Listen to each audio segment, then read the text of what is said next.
Privilege to address this issue of SCHIP. This has been a significant frustration to me to grow up in a society where we had respect for the rule of law and fiscal responsibility, where we identified the pillars of American exceptionalism, and our charge was to go out and refurbish them. And what we have instead is a bill before us that apparently is a bill that's endorsed by the White House, Madam Speaker, that doesn't reflect these values at all.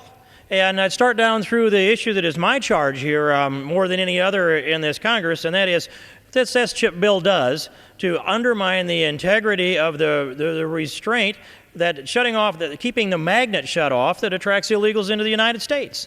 And it's clear. It's not a number that comes from my side, and it's not a number that comes from an activist group. These are numbers that come from the Congressional Budget Office.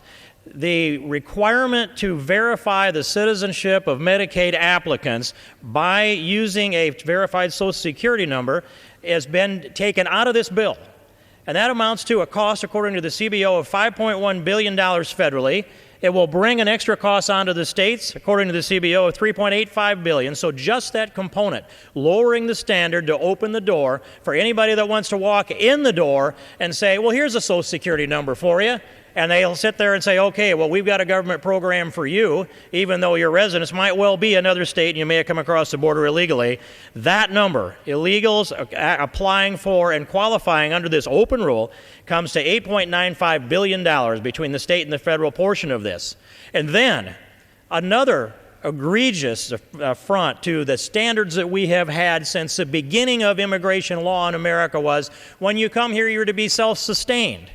And Ellis Island, where they processed my grandmother included, they sent about 2% back because either they weren't physically able to sustain themselves or they didn't have a sponsor. And we had passed a law back in several previous Congresses that sets the 5-year bar, where you'll have a sponsor and they will be accountable that you will not go on the government dole for 5 years if you're a lawful permanent resident here in the United States.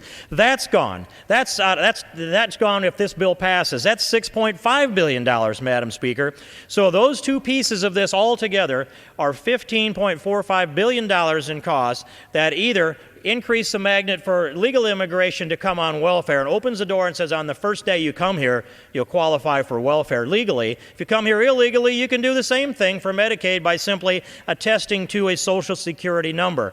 No longer required to sign a form even that the information is right. That's been waived as well. You add these costs all up, there's another huge cost to this, and that is this tax increase. Now, I remember, and I'll go verbatim to the quote that came from then candidate and now our president, and that is, quote, "No matter what John McCain may claim, here are the facts. If you make under $250,000 a year, you will not see your taxes increase by a single dime. Not your income taxes, not your payroll taxes, not your capital gains taxes, no taxes, because the last thing we should do in this economy is raise taxes on the middle class, and we've been saying that throughout this campaign," close quote. Now, here's this policy that may well land on the president's desk. That's his quote. This is a tax increase on the middle class. It's a tax increase. 99% of this tax increase, of the $72 billion that comes, goes on the middle class, those people making, by his definition, under $250,000 a year, Madam Speaker. So this is a huge tax increase on the middle class.